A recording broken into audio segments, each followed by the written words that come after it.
Bonjour. Alors, aujourd'hui, je vais parler des diminutions de façon à éviter l'effet escalier.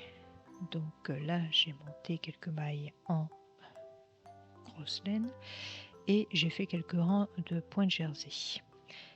J'ai rabattu 3 mailles de chaque côté, de la façon habituelle. On tricote 2 mailles, on rabat la maille, une maille par-dessus l'autre et on tricote la suivante, on rabat la maille. Donc ça commencera toujours de cette façon-là, la façon classique.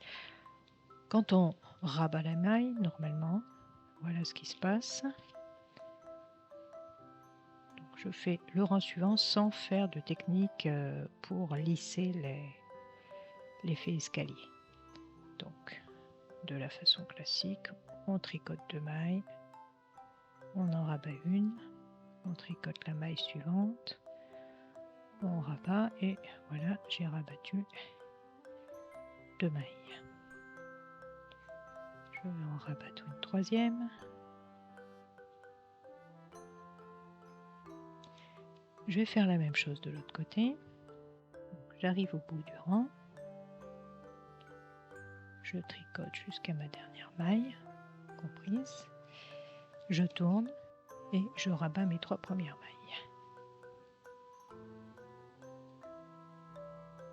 Donc, je tricote les 2 premières.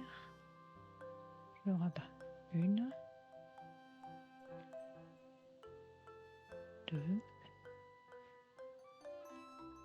et 3.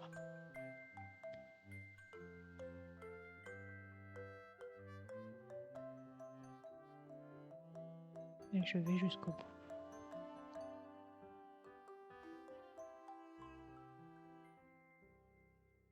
Donc là, on voit bien l'effet escalier.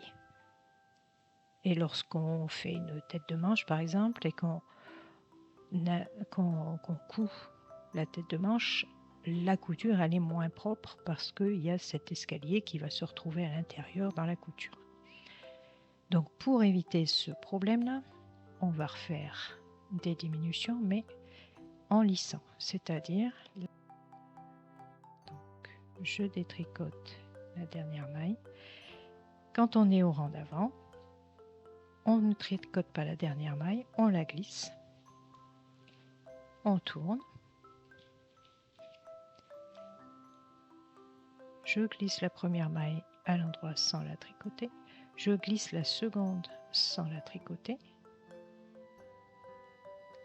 je rabats la première, donc une maille diminuée, et ensuite je fais comme d'habitude, j'en diminue 2 et j'en diminue 3. Et je vais faire la même chose de l'autre côté. J'arrive au bout du rang et je ne tricote pas la dernière. Je fais comme si je la tricotais, mais je la tricote pas. Je tourne, je glisse ma première maille et ma deuxième maille sans les tricoter. Je rabats la première par-dessus la deuxième, une, et ensuite je tricote la suivante. Et je rabats 2, et je rabats 3.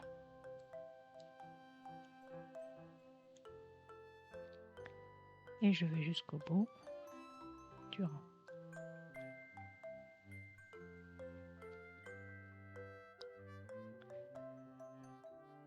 J'arrive au bout du rang, pareil, je glisse la dernière maille sans la tricoter. Je glisse la première maille sans la tricoter, la deuxième sans la tricoter et je rabats la première par-dessus la deuxième. Une, et ensuite, comme d'habitude, 2 et 3. Et là, pareil, je vais jusqu'au bout du rang, je ne tricote pas la dernière. Là, je vais rabattre toutes les mailles, histoire de montrer le résultat. Je ne tricote pas la première, je glisse la deuxième. Je rabats cette maille-là, une, 2,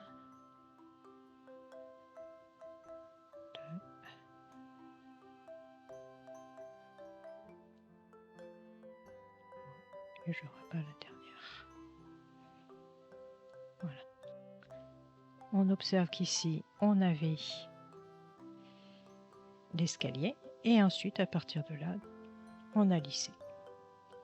On voit là où on a fait nos diminutions, parce qu'il y a quand même un petit trou. Pareil de l'autre côté, l'effet escalier du début et ensuite plus l'effet escalier. Donc c'est beaucoup plus joli ensuite lorsqu'on fait nos coutures. Par exemple, quand on veut faire une couture, on fera attention à reboucher le petit trou là, en relevant, quand on va coudre, on va prendre ce fil là pour pouvoir resserrer. Et là, ça ne se verra plus. Ou alors quand on relève des mailles, par exemple ici, là, là, et on va attraper cette maille-là en même temps. Comme ça, on bougera le trou. Donc voilà, effet escalier au départ, lissage ensuite. Donc en fait, quand on fait une diminution d'emmanchure, on va pas avoir cette partie-là, puisque là c'était juste pour vous montrer. Et on va rabattre les 3 premières mailles ou les X premières mailles comme d'habitude.